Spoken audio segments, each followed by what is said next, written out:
그래서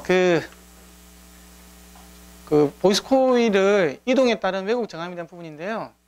그래서 그 보이스 코일이 지금 제대로 센터에 있는지 없는지, 이게 어떤 안정성이라든지 그런 부분에 문제가 없는지를 보는 것들은 딱 이게 1.5배 F0 있잖아요. F0에서 1.5배에서 2배를 보는 게 제일 그게 그 민감한 대역이거든요.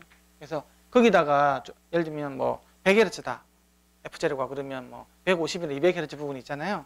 거기다가 해가지고 이렇게 이렇게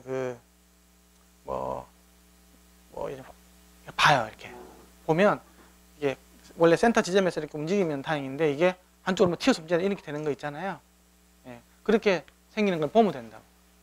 이게 지금 변이계를 본 거예요. 변이계를 본 건데, 이 0으로 지나가는 구간 있죠? 여기가 F0 구간이에요. 이 변이거든요.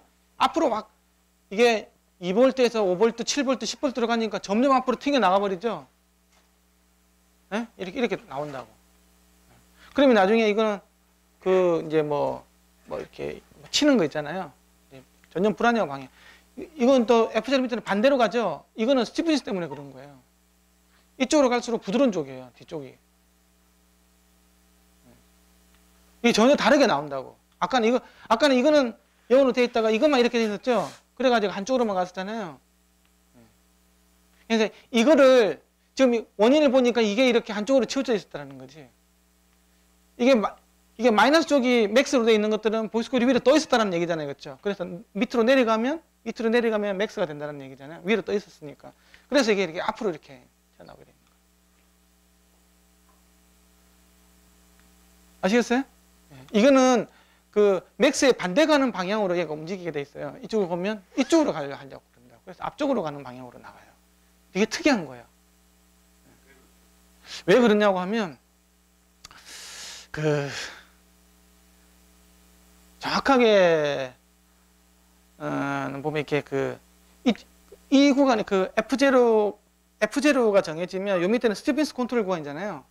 매스 컨트롤을 가잖아요. 그러면 가속도가 있잖아요. 이게 그 가속도에 대해서 힘이 뭐라 그래야 되나, 관성에서 제일 중요한 구간이 되는 거잖아요.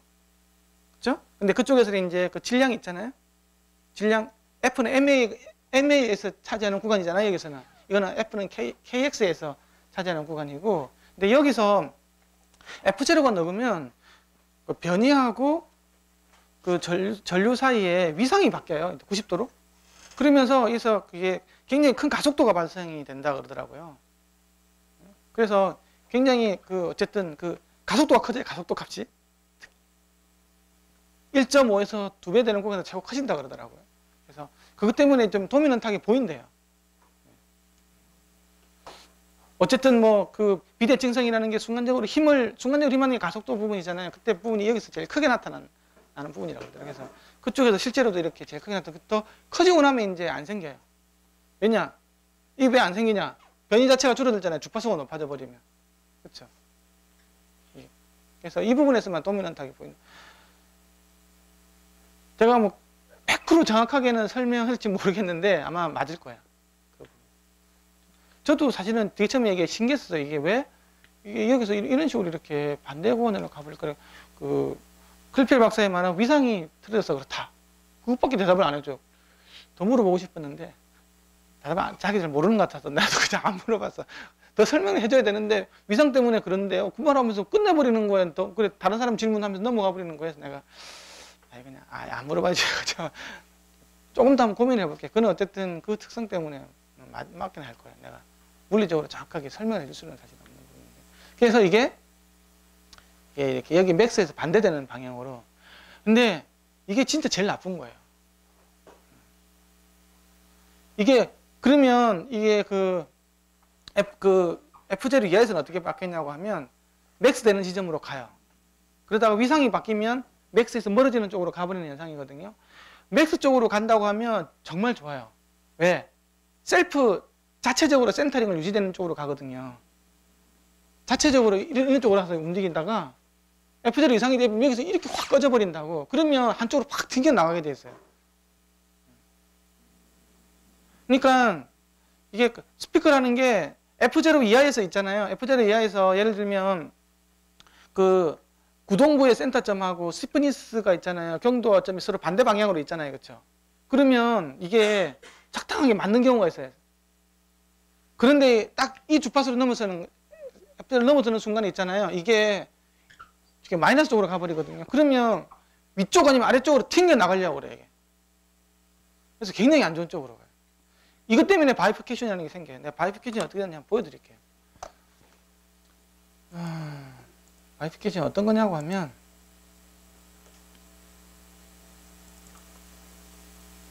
이건 봐야 이해가는 거라서. 네.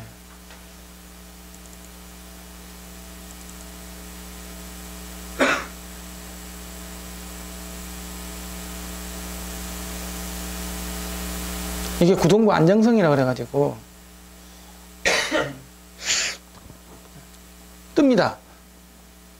이게 뜰 거예요. 좀 시간이 좀 걸리는 거예요.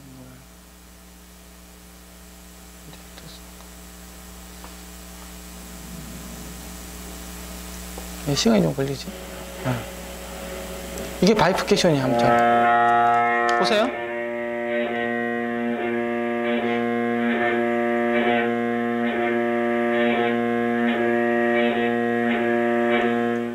이런 거 보셨습니까 혹시? 이게 바이피케이션이라는 거예요. 이게 구동부가 너무 불안정해가지고 있잖아요. 예를 들면 뭐 FJ를 낮게, FJ 낮게 하려면 K값 줄여야 될 거 아닙니까, 그치? 그러니까 스티프니스가 이게 좀 잡아주면 이런 일이 안 생기는데 FJ를 낮춘다고 너무 부드럽게 한 거예요. 그 다음에는 또 무슨 얘기냐고 하면 이게 이렇게 구간 넓게 쓰면 되는데 이게 이제 아까 150Hz 있잖아요. 아까 예를 들면 1.5배 되는 구간 있잖아요. 그래서 내가 조금만 쳐버리면 확 낮은 쪽으로 내려간다고 그랬잖아요. 여기서 가려고 이렇게 조금만 쳐버리면 앞쪽으로 탁 가서 여기서 이제 구동을 하려고 그러는 거예요. 이게 F0 이하에서는 이런 일이 안 생겨요. F0 이하에서는 무조건 일로 모이는 성질이 있거든요. 근데 위상이 딱 바뀌는 순간 여기로 가려고 하는 성질이 있어요. 이게 스피커 안정성에서 굉장히 큰 문제가 생기고 그게 바로 이런 현상으로 생기는 거예요. 지금. 내가 툭 치면 이쪽으로 내려가는 거예요. 뒤로 쑥 가버리죠. 툭 치면 일로 와버려요.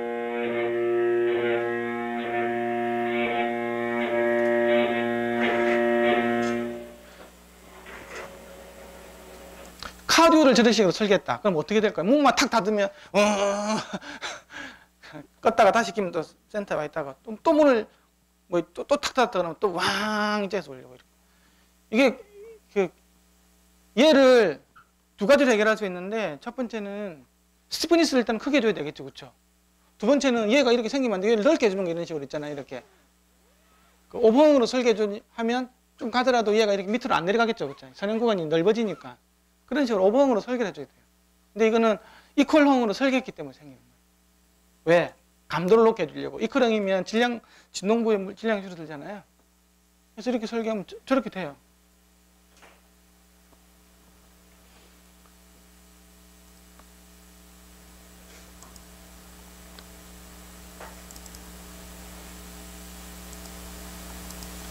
저게 다 구동부 때문에 일어나는 문제예요. 구동부 때문에. 물론 이제 아까 서스펜션도 같이 영향이 있긴 하죠. 예, 아까 너무 스티프니스가 작기 때문에 그렇다는 게 좀 실질적으로는 구동부가 너무 이렇게 요리되어 있는 거 있잖아요. 이게 그 선형 구간이 너무 작아서 그런 거예요. 그리고 그 주파수가 공린 주파수 이상이 되면 그런 일이 생겨요. 그래서 이걸 갖다가 센터를 해주면 이게 없어져 이런 식으로. 이렇게 큰 게 없어져 버렸죠. 근데 이게 조금은 남아있죠, 이거. 이거는 뭐냐고 하면 인덕턴스 때문에 그래. 인덕턴스가 비선형적으로 나오게 돼요. 인덕턴스. 근데 이거는 굉장히 이제 설계가 잘 된 거죠. 이거는 거의 안정적이라고 봐야 돼요. 저도 이렇게 나오는 거는 거의 못 봤어요. 대부분 다 개떡같이 나오면 이런 식으로. 특히 마이크로 슬림 쪽으로 가면 내가 큰 아주 명기 스피커들은 안 봐서 잘 모르겠는데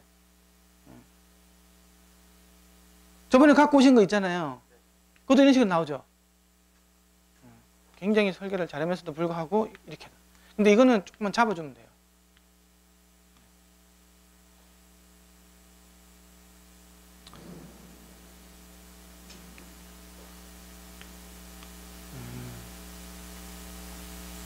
그러니까 보이스콜 이동에 따른 왜곡 저감이 있잖아요. 이 부분도 이렇게 커진 부분들이 이렇게 특히 이게 아까 보이스코일이 센터 안 있으면 2차 왜곡이 많이 발생한다 그랬잖아요. 2차 왜곡이. 그쵸? 비대칭적 왜곡이. 그게 이렇게 이게 크게 나타나는데 이게 전체 많이 줄어들죠. 여기 이렇게 많이. 근데 3차는 별로 차이가 안 나요. 왜냐? 컴프레션에 관련된 거기 때문에. 지금 우리가 비대칭성에 관련된 거잖아요.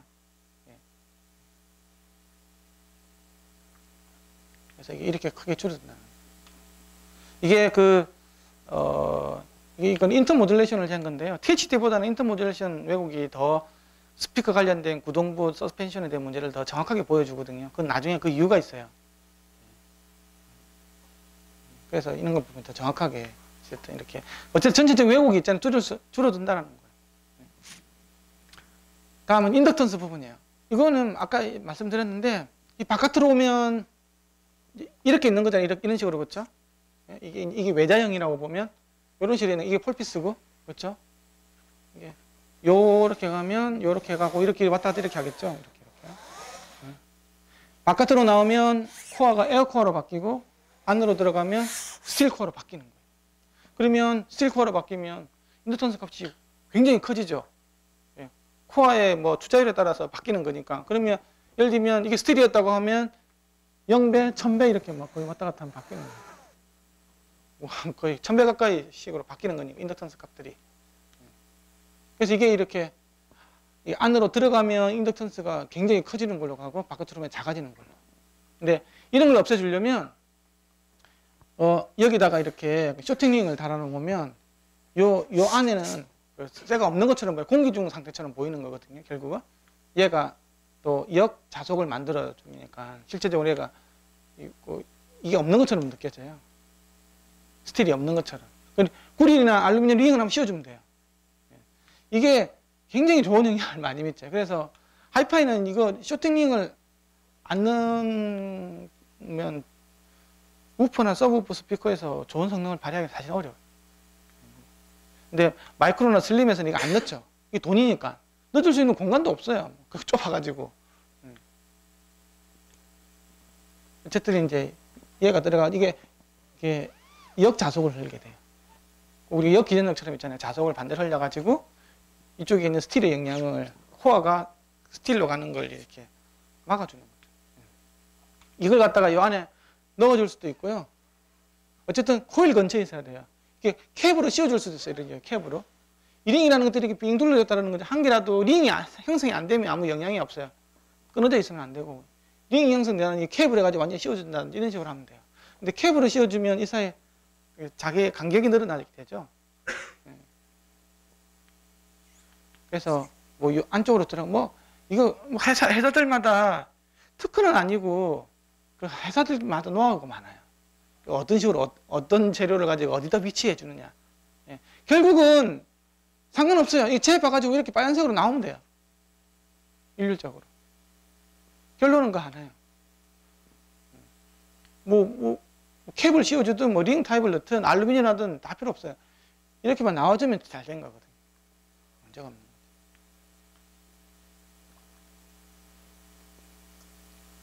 이거 넘어갈게요. 이건 이제 아까 DC 자속 같은 거 분석하는 거고, 이건 이제 에디 커런트까지 넣어가지고 자개 설계할 때는 유한호수법으로 설계를 하면 돼요.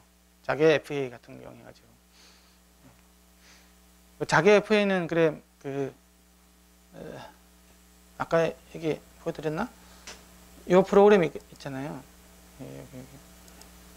요거 맥스웰 있잖아요. 이런 거 있으면 굉장히 설계가 아주 정확하게 나옵니다.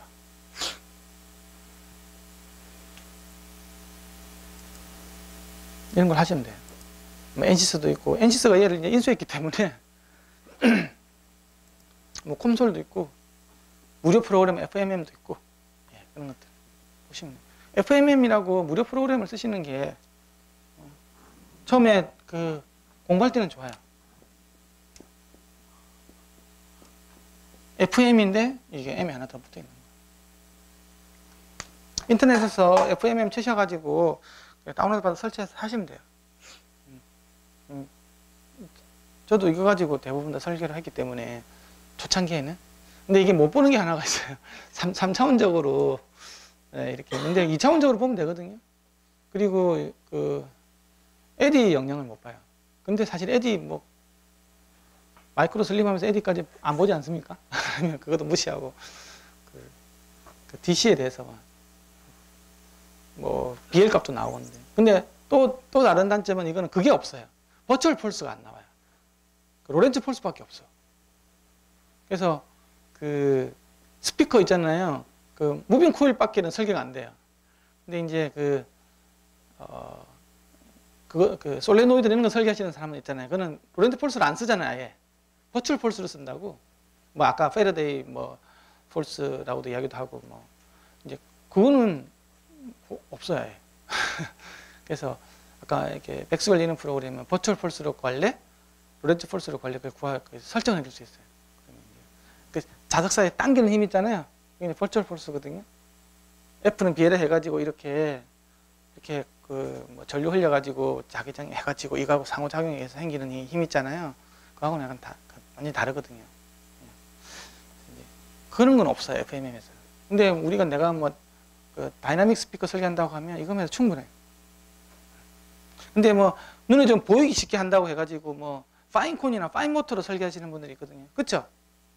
그 리니엑스에서 나온 거. 그거는 그렇게 나는 별로 정확하진 않더라고. 경향은 알 수 있는데. 결국 이거는 핵심이 뭐냐고 메쉬를 어떻게 설정하냐는 거예요. 메쉬 설정하는 거 있잖아요. 이게 메쉬. 근데 이게 그 회사들마다 특허가 많거든요. 그 메쉬 설정하는 방법이 그 맥스웰 이렇게 채워놔요. 어댑티브하게 해가지고 그러니까 똑같이 형상을 그리더라도 그 어떤 소프트웨어에 따라서 약간 값이 다르게 나와요. 굉장히 많이 다르게 나와요. 근데 내가 써보아야 하면 맥스웰이 최고 정확하고, 이거 이쪽 관련된 그 솔레노이드 하시는 그쪽 친구들도 맥스웰을 최고 추천해주고, 자기는 나보다 많이 해봤으니까 그런 게 있어요. 다음은 비선행 인덕턴스 영향인데, 아까 뭐 이게 나온 겁니다. 이게 이렇게 바뀌죠. 그래서 실제로 인덕턴 이제 이 코일로 생긴 게 때문이에요. 코일을 이렇게 감아놓고 거기다가 그 전류를 흘리면 있잖아요. 이게 가다가 여기서는 푹 튀어, 그렇죠? 이게 그 역기장 때문에 생긴다 그래. 이게 운동성. 이게 뭐 열심히 운동하고 있다라는 거예요. 보이스 코일 막 움직인다는 얘기죠. 그렇게 하다가 이렇게 나와요. 근데 이걸 갖다 꼭 잡고 있잖아요. 잡은 상태에서 좀 그 3mm면 바깥쪽으로 있잖아요. 에어 코어로 이렇게 해줄 때, 이거는 이제 스틸 코어로 해가지고 강제적으로 클램핑을 시켜버린 거예요. 잡아주면 이건 운동성이 없겠죠. 잡아줘 버렸으니까. 이렇게 해가지고 되면 곡선 자체가 바뀌는 거예요. 에어 코어일 때는 당연히 저항이 작아지겠죠. 인덕턴스가 줄어들기 때문에 이렇게 바뀌는 거예요. 그럼 사실 이거는 뭐냐고 하면, 이게 움직일 때마다 있잖아요. 이게 저항값이 바뀌는 거예요. 지금 이게 내가 어느 위치에 있냐에 따라서.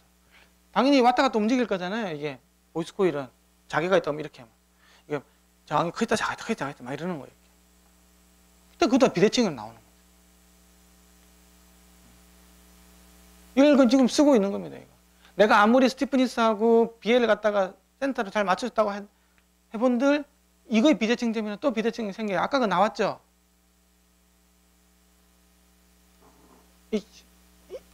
여기 맞춰줬는데 이렇게 생기거든요.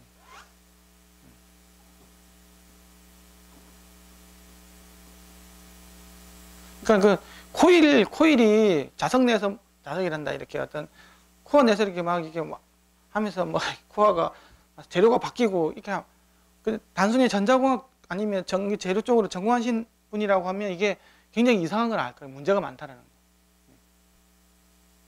우리가 그냥 그거 무심코 지나가서 그러지 실제로는 굉장히 문제가 많은 방식이에요.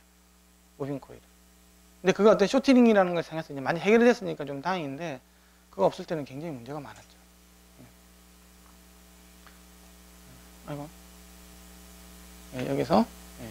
그래서 다음은 보이스 코일의 길이 영향인데요. 보이스 코일 길이가 많을수록 구동력은 굉장히 이렇게 뭐 좋아지고, 그 다음에 또 오버헝으로 설계하면 선행성도 많이 확보되겠죠. 그렇죠? 근데 이렇게 됐을 때 문제는 뭐냐고 하면, 코일 전류에서 교류 자속이 증가하겠죠. 근데 L 값이 증가할 거잖아요. L 값이.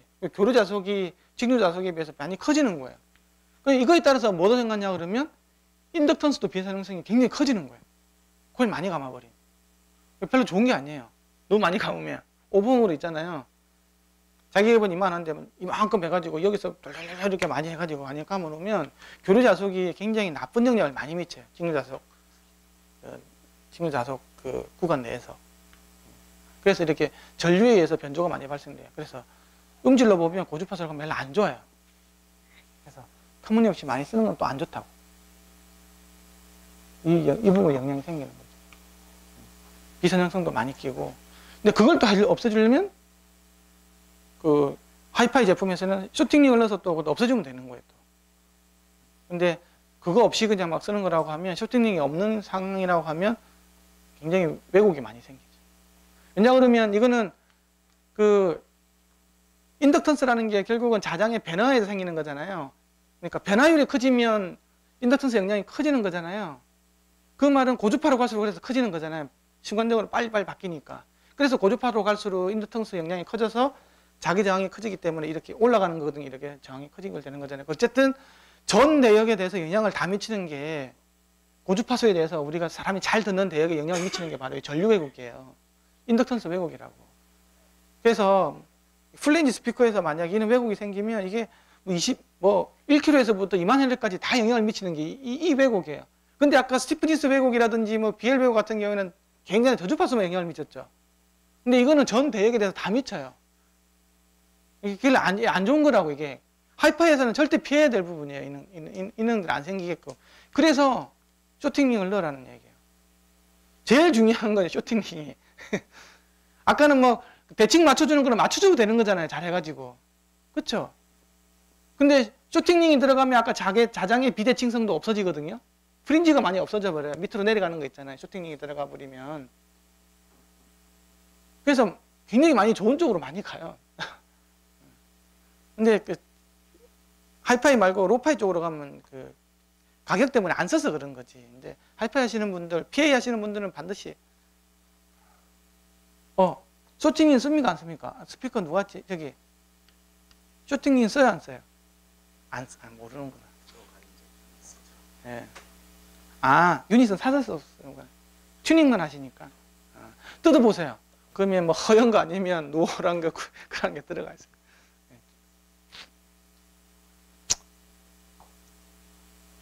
그래서 이게 선형화를 시켜서 이렇게 해줘야 되는 건데 숏커닝의 위치가 여기. 그래서 이게 나중에 이렇게 쭉 이렇게 가기만 하면 돼요. 하기만 하면. 그 홈셔터 같은 거 있잖아요. 삼성 홈셔터 같은 거 할 때는 이런 것들을 좀 쓰고 그래요. 내가 저번에 물어봤는데 쓴 제품들이 있다 그러던데. 사실 이거 꿀이 들어간다고 해서 뭐 재료비 얼마 들어간다고 그런가?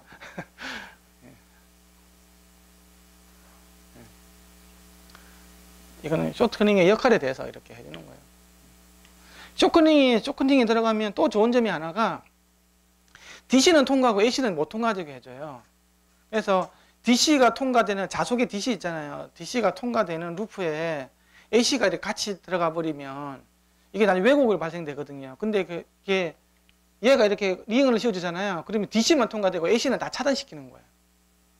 그래서 그게 좋은 점도 있어요.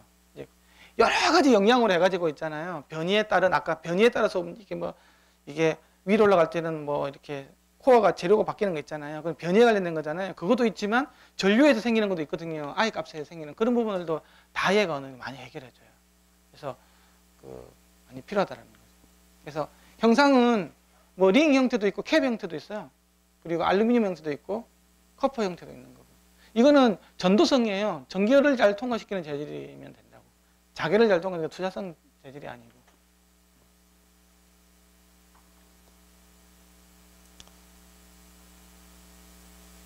최적 위치는 이거 재밌는 게 너무 많이 사용해 주잖아요. 그럼 오히려 역효과가 생겨요. 너무 작게 좀 또 올라가잖아요. 적당한 수준을 해가지고 얘가 선형적으로 나오는지 아닌지 봐주면 돼요. 나도 사실 쇼팅링 가지고 이런 거 튜닝하는 저도 안 해봤어요. 이런 게 있다는 것만 알는 뿐이지. 한번 해보십시오. 이거는 이런 클리펠 장비가 없어도 다 할 수 있어요. 이거 임투스 커브 해가지고 있잖아요. 이렇게 올라가고 내려가는 정도 있잖아요. 있어야 되나? 없어도 되지. 뭐 이렇게 바깥으로 넣었을 때 안에 넣어서 강제적으로 있잖아. 넣고 냈을 때 해가지고 인덕턴스 값만 재보면 되는 거니까. 예, 빼놓고 하고 넣어놓고 해가지고 재보면 이 점, 두 점만 보면 되는 거예요. 두 점만. 그렇게 해서 이 인덕턴스 값만 보면 되는 거죠. RLC 메타 가지고 딱 꼽아놓고 빼고 넣고 해가지고 보면 되는 거잖아요. 그렇게 하면 되나? 될 것도 같은데. 아니면 사든가. 좀 비싸긴 하지만. 예. 그래서 이게 정기적으로 생기는 인덕턴스에서 생기는 영향인데 X에 관련된 거 이제 변이 있잖아요. 변이가 바뀌는 거예요. 변이에 관련된 거. 근데 한 가지 되는 게 전류에 대한 텀이 있어요. 지금은 변이에 대해서만 보는 거예요. 아까 보시콜 위치가 위로 가고 아래로 간 거는 변이에 관련된 거잖아요. 아까 플러스와 마이너스 그것만 보는 거예요. 지금 전류는 여기다 안 흘렸어요. 전류는 안 흘리고 위치만 가지고 바꿔줘도 있잖아요. 예. 지금 그 이야기하는 거예요. 그래서 어쨌든 교류 자속을 감소시키는 거예요. 없애주려면. 그러면 A를 줄여야 된다는 얘기잖아요. 그렇죠? L을. B는 그대로 놔두고 L을 줄이면 감도가 떨어지는 문제가 생기겠죠. 턴수를 줄인 작은 코일을 사용하고 그렇게 되려면 보이스 코일 저항을 증가시켜야 되겠죠. 뭐 같이 맞춰줘야 될 거니까. 쇼팅 물질을 사용하는 경우도 있고요. 그래서 뭐 방법은 턴수를 줄이는 거는 방법이 아니죠. 감도가 줄어들기 때문에. 네.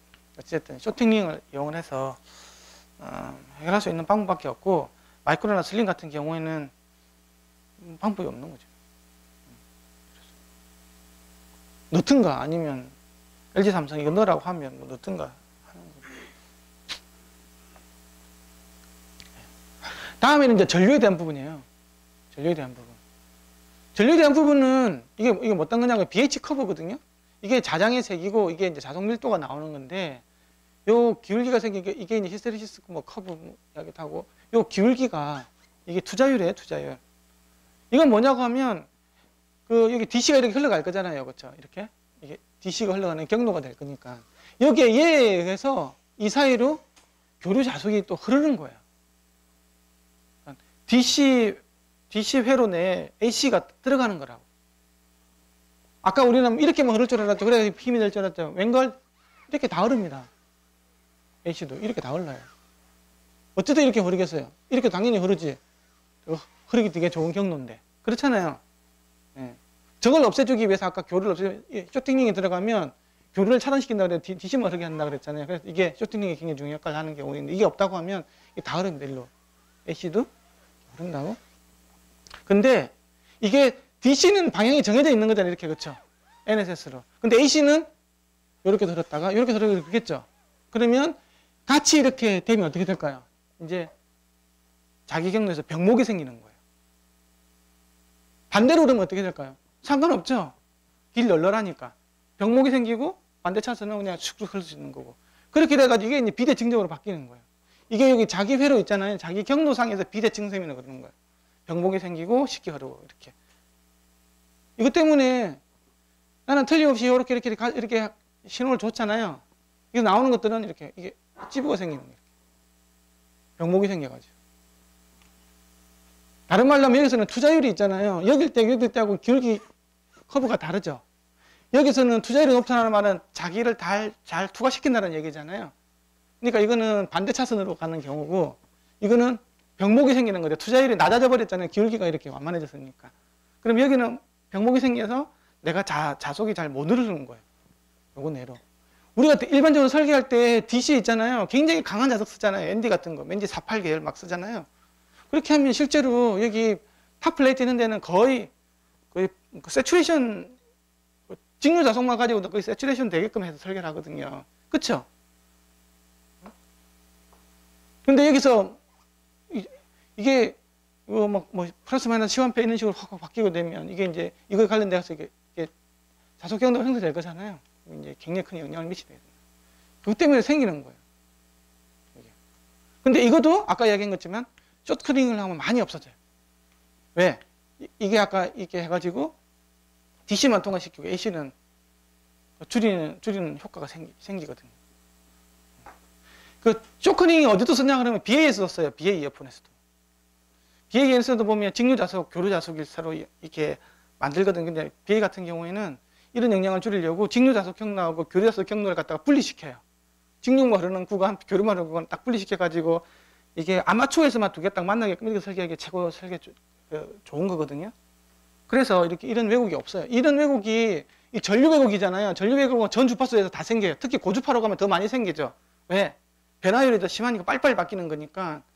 이게 일단 미분텀으로 작용한다고 그 코일이라는 것들은 변화율이 빨리 생기면 뭔가가 자기적으로 저항력이 힘 세지는 거잖아요. 이 고주파로 가면 훨씬 더 이게 영향을 크게 미친다고. 그래서 BA 같은 경우는 고음질을 좋게 돼 있어 만든 건데 이게 직류자석, 교류자석이 서로 중첩이 돼가지고 있잖아요. 이게 에러 난다. 왜곡이 생기면 좋은 영향이 없고 다 그 아마추어에서만 생기게 할 때. 근데 이게 자기적으로 DC 쪽으로 간잖아요. 그럼 거기다가 이제 구리 링을 있잖아요. 딱 감아주면 그쪽으로는 교류자석이 하나도 안 흘러요. 그때 CR이라 그래가지고 이렇게 커플링을 줬다 그러거든요. 나는 옛날에 그게 무슨 말인지 몰라서 처음에는. 근데 이게 쇼크링이구나. 이게 패러다이 루프라고도 그러고요. 인터넷으로 패러다이 루프를 하면 이게 쇼크링이라고도 그러고 아니면 쇼팅링이라고도 그러고 이러면 여러 가지가 있어요. 이게 그 역할을 하는 거예요. 그래서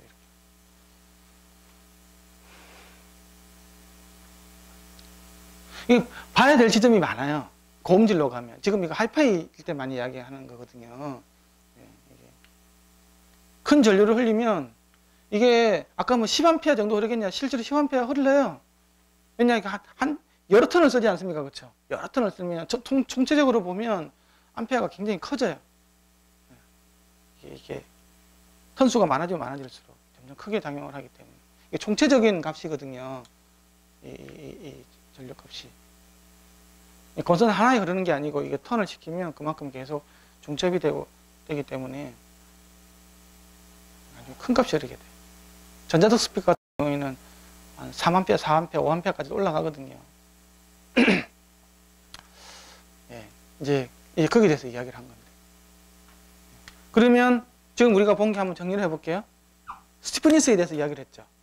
그렇죠? 스티프니스, 서라운드, 스파이더, 서스펜션 계열의 비대칭성 이야기를 했고, 맨 처음에 이야기를 했고, 그 다음에는 구동 세기에 관련된 거 있잖아요. 보이스 코일에 관련된 게 비대칭성에서 이야기를 했어요.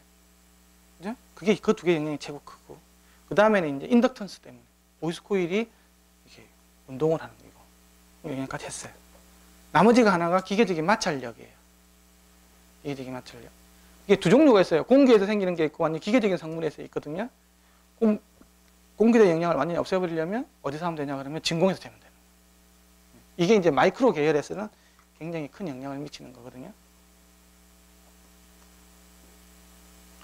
밥 먹고 해야 될 것 같습니다. 이거 이제 마이크로 이야기로 해가지고 지금 뭐 자동화 라인 이렇게 좀 깔아보고 있는데 더 쉽게 할 수 있는 방법도 뭐 훌륭한 분들 많으시니까 이 다이나믹 이것만 가지고 이렇게 해봤자 사실은 별로 비전은 사실 없다고 봐요.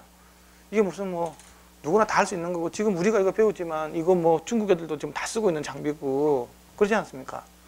그러니까 지금 이게 현상은 이거를 개선하는 것 쪽으로 하고 있지만 정말 중요한 거는 이걸 뛰어넘을 수 있는 새로운 어떤 구동 방식에 대한 부분들. 과연 구동부가 이 코일을 진짜 움직여가지고 이 간접적으로 구동을 시켜가지고 이렇게 되는 게 과연 맞나 이게? 이거 변환 효율 치면 굉장히 안 좋은 거거든요. 버추얼 폴스는요 이거 스퀘어로 비례하거든요.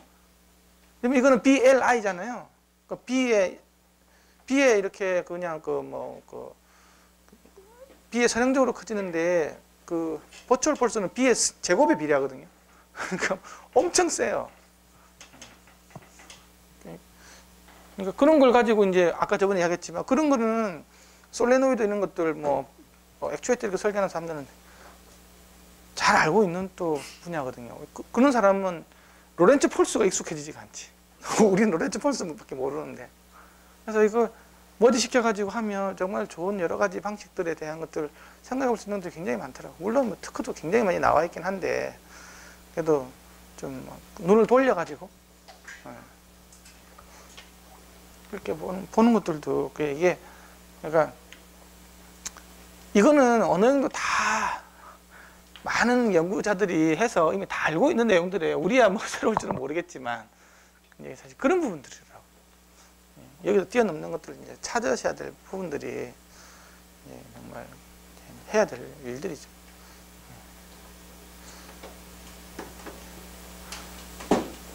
시작하겠습니다. 시작하면 돼? 이제 많이 느긋해졌구나 네가. 오전에 한 게요. 스티프니스에 대한 서스펜션 계열에 대해서 했죠. 그 다음에 구동부에 대해서 했고, 그 다음에 또 한 게, 그 다음에 이제 코일에 대한 거, 인덕턴스에 대한 부분을 했고, 그게 다 비대칭적으로 되는 거겠죠. 나머지는 이제 우리 뭐 이렇게 공진열에서 뭐 RLC잖아요, 그렇죠? 아까 C 한 개 스티프니스 부분이었고, L 한 개 코일 부분이, 그 다음에 이제 R이 남았잖아요. 저항 부분이에요, 저항. 손실에 대한 부분인데, 그게 바로 이제 지금은 아까 R에 대한 부분입니다. 저항, 손실, 뭐 댐핑, 뭐 이런 것들이 다 여기 들어가는 거죠. 미케니컬한 시스템에 대한 저항인 거죠. 이게 시스템이라고 하면 두 가지가 동시에 있는 거예요.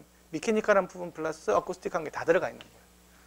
어쿠스틱한 걸 빼고 미케니컬한 걸 본다 그러면 이건 RMD로만 나오겠죠.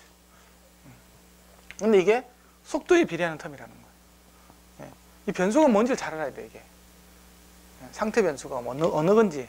이게 우리가 아까 지금까지 한 거는 전부 다 상태 변수가 뭐였어요? 변이였죠, 변이. 그쵸? 위치에 관련된 X였다고, X.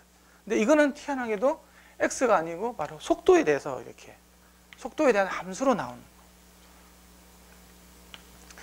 거예요. 이거는 스토크의 정리에서 나오는 프릭션 호스, 여기서 이게 물리 시간에 이렇게 사실 나오는 건데요. 이게 이제 기계적인 마찰 저항 같은 경우에는 이게 이제 일단 이제 공기를 볼게요. 이 위아래로 움직여야 되지 않습니까? 보이스 코일이 보이스 코일이란다. 예. 보이스 코일이 움직이면 이게 더스트 캡하고 진동판이 위아래로 움직이겠죠. 이렇게 움직이면 여기 안에 있는 공기들이 어떻게 움직이는 거예요? 공기가 어떻게 움직이겠어요? 밑으로 나오는 성분이 있고 이렇게 해가지고 일로 나가는 부분이 있겠죠.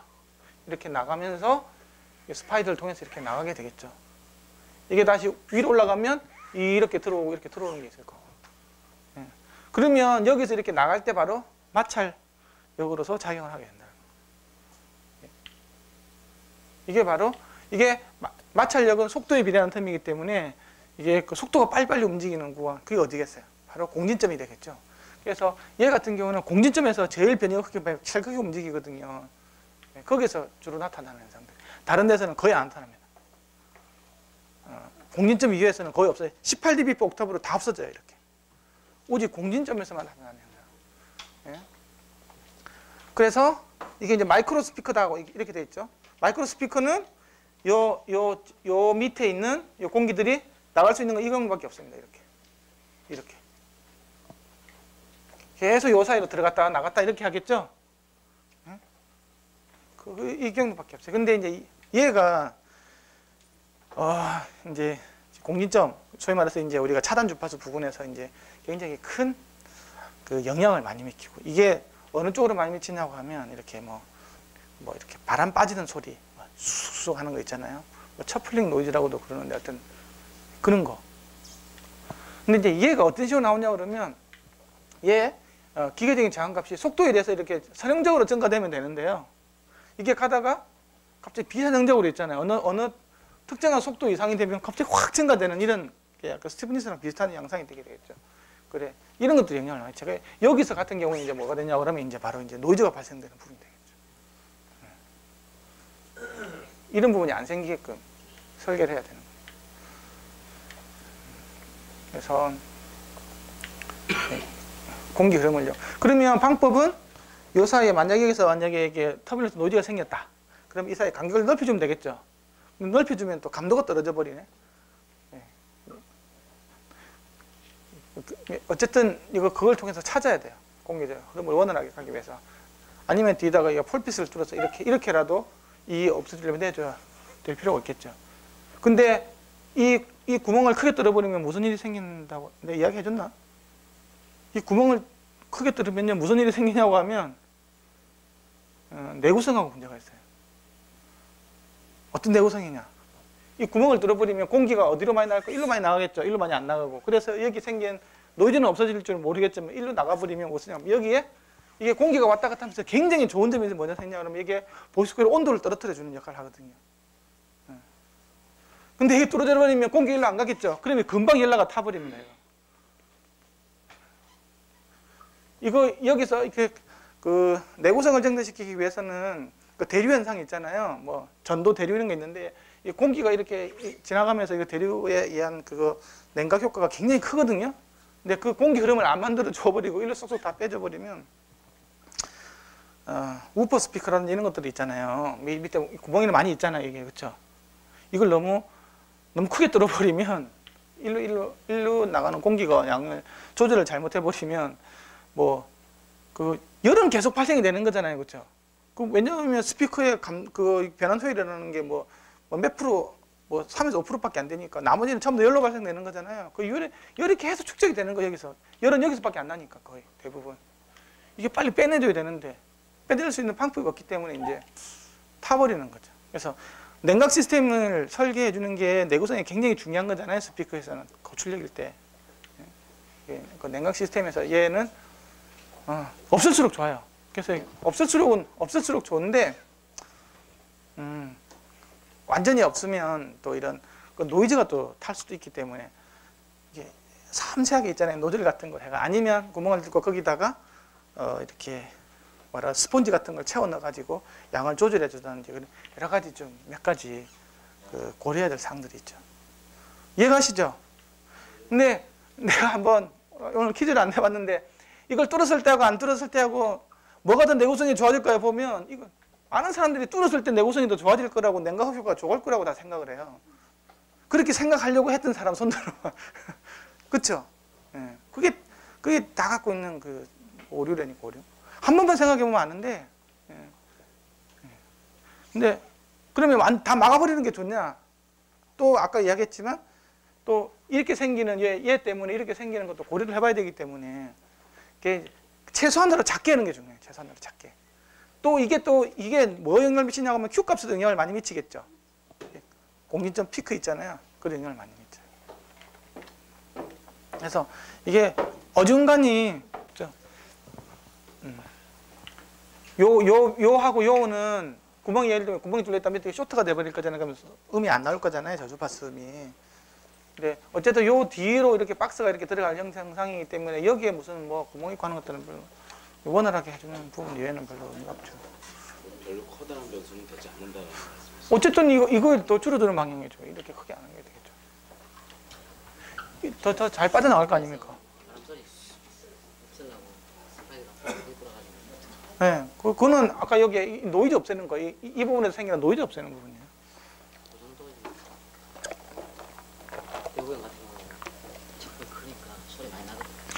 우퍼 같은 경우는 서브우퍼 같은 경우에는 이게 바람 빠지는 나가는 장난이 아닙니다.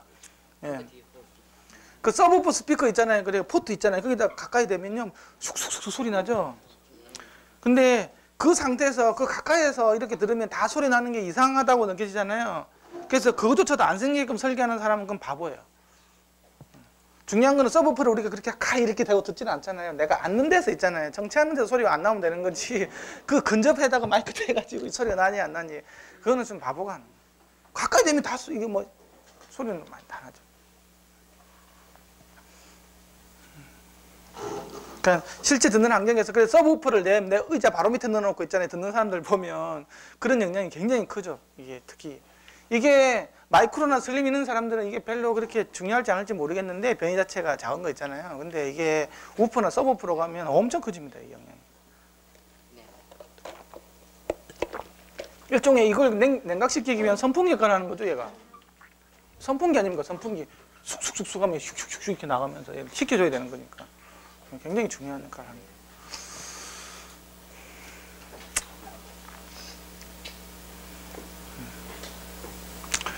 그래서 그 비선형적인 기계적 저항을 저감하는 방향은 공기 누출 이렇게 잘 되게끔 이렇게 하는 거고,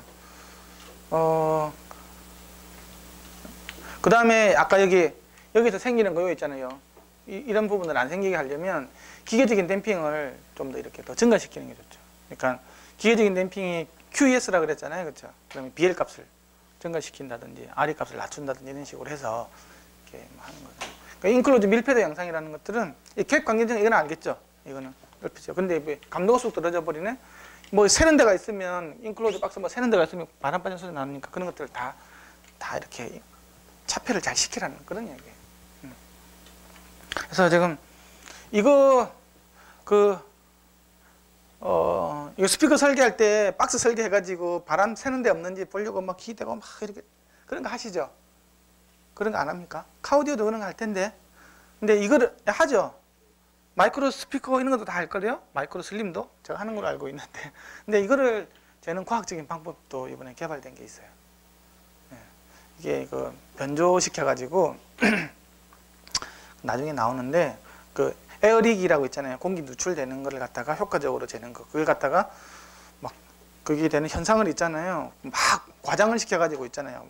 조금만 누출이 되더라도 그게 생기는 게 확하게 알 수 있는 그런 방식이 있습니다. 그거 아주머니들 보고 소리 새는데 찾아보세요. 하게 해가지고 오면 그게 완전히 돌아버리거든요. 그러면 그때는 뭘 될까요? 공진주파수에서 하면 되겠죠. 그렇죠? 스윙을 시키면. 공진주파수에서 아까 보니까 이게 RMSV가 최대가 되는 거니까. 그렇게 해가지고 하는데, 그렇게 해서, 여기서 있나? 한번 보여드릴게요. 밸런스 측정은 그냥 간단히 나오는 거 아닌가요? 아니, 어디서 새는지 새는 위치를 아는 거. 그게 한번. 그러니까 전체적으로 샌다, 안 샌다, 뭐, 보는 거, 위치를 아는 거하고 약간 다르잖아요. 그거는 아마 여기 보면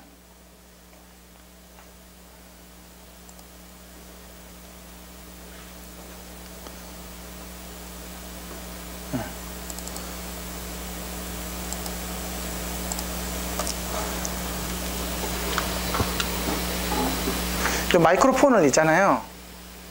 여기 보면 모듈레이션이 이게 파란색일 때는 누술이 없는 거예요. 계속 옮겨가지고 여기가 이제 새는 지점이에요. 조그만 구멍이 하나 있어요. 그래서 기차 소리 같은 게 날 거예요. 점점 커지죠. 얘가 노란색으로 바뀌죠.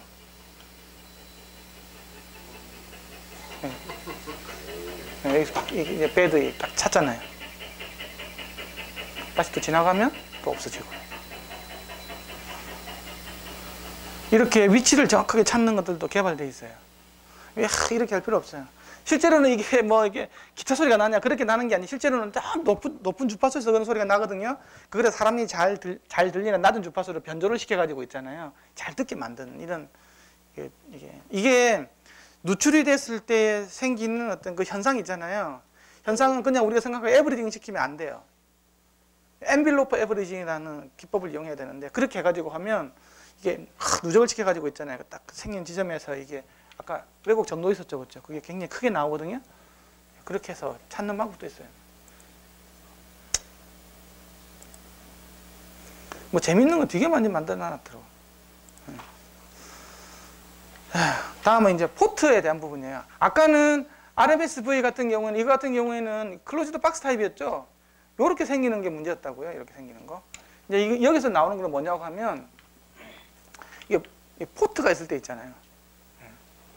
포트가 있으면 포트 공gin점에서는 공기가 이렇게 왔다 갔다 할 거잖아요. 그렇죠? 요 안에 있는 공기가 이렇게 나와야 되는 거잖아요. 이제 그 부분이에요. 이 부분인데 이게 당연히 이제 이 병목 현상이 생기겠죠. 변이가 커지면 많은 공기가 이 좁은 공간에 나가야 되기 때문에 이것도 이제 저항으로 발생되는 거예요. 그러니까 이거는 포트에 관련된 REP라고 얘기하는데 뭐 이렇게 똑같이 형성이 되는데 이게 이렇게 그 나갈 때 이렇게 들어올 때 이게 대칭적으로 있잖아요. 생기고 여기서 그러니까 라미나 플로라라고 해서 측류 현상을 이렇게 쭉 생기고 원거리에서 이렇게 다 이렇게 에너지가 소실이 되고 이렇게 되면 아무 문제가 없거든요. 그렇게 될 때는 이렇게 이게 이렇게 될 때는 이게 이렇게 그 선형적으로 있잖아요. 속도에 변해서 이게 선형적으로 얘가 커져요. 아무 문제가 없는 겁니다. 근데 이제 이게 이렇게 안 돼요. 설계를 잘못하면 이렇게 나와야 되는데 이걸 보여주는 그 파라미터 지금 다 그 LSI에서 몸이 다 구해지는데 이게 이제 이렇게 돼버리는 거예요. 이게 이제 이거는 어느 크리티컬한 포인트보다 이게 속도가 적을 때 얘기잖아요.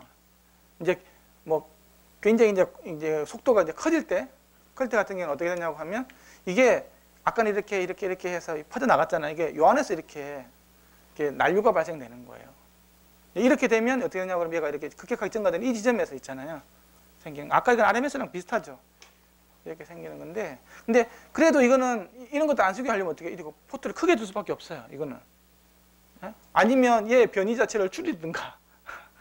공기가 이렇게 뭐 나가라고 하는데, 많이 나가라고 하는데, 이 어쨌든 병목이 생기면 어쩔 수 없는 거잖아요. 그래서 이제 이 크기 이상부터는 이렇게 생기는 건데, 이게 바로 이제 실제적으로 보면 터뷸런스가 생기는 거예요. 아까는 이렇게 쫙 뻗어 나가는데.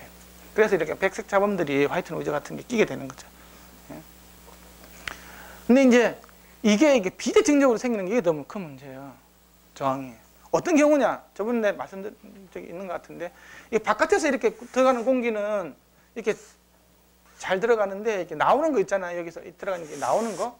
이게 움직이면서 생기겠죠. 이게 이렇게 안으로 움직이면 이렇게 공기가 나가야 될 거고, 바깥으로 들어가야 될 거잖아요. 근데 여기서 이렇게 나올 때는 얘가 마찰력이 더 큰 거예요. 왜냐? 얘는 이렇게 라운드 쉐입이 있잖아요. 그래서 이게 잘 들어간다고, 이렇게. 근데 여기는 탁 끊어놓기 때문에 이렇게 들어가는 게 저항력이 더 커져요.